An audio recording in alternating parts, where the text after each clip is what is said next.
Hinamon ni Justice Secretary Vitaliano Aguirre II si Senator De Lima na patunayang peke ang mga ebidensyang hawak nila laban sa senadora. May 2 bagong testigo raw sila na magsasabing hindi di mano idineklara ng buo ni Senator De Lima ang perang nasamsam sa bilibid noong 2014. May report si Lia Manialac del Castillo.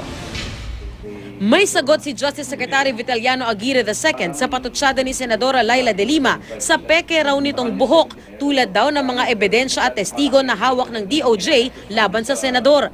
Ngayon, ano mapuprueba niya doon na magiging 2 video na lang? Alam mo, Senator, Secretary De Lima, alam mo yan eh. He who alleges must prove. Ina-allege mong fake yung aming mga witness. Nasaan ang proof mo? Nothing. Nada. Silts. Zero. Sabi ni Aguirre, malakas daw ang ebidensya laban kay De Lima. Kasama na riyan ang mga umano'y sex video daw ng senadora kasama ang bodyguard driver nito na si Ronnie Dayan, ang sinasabing isa raw sa bagman ni De Lima. Malaki ang significance.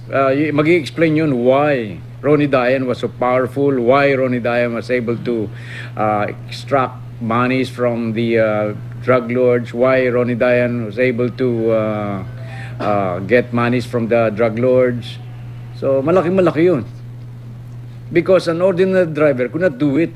Sabi ni Aguirre, kapag hindi inamin ni De Lima ang relasyon umano nito kay Dayan, baka gamitin nila ang ebidensyang ito sa korte.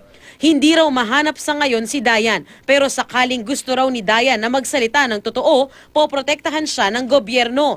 Kasi ang sa immunity naman, yung being a state witness, as long as you do not appear to be the most guilty, pwede kang bigyan ng immunity.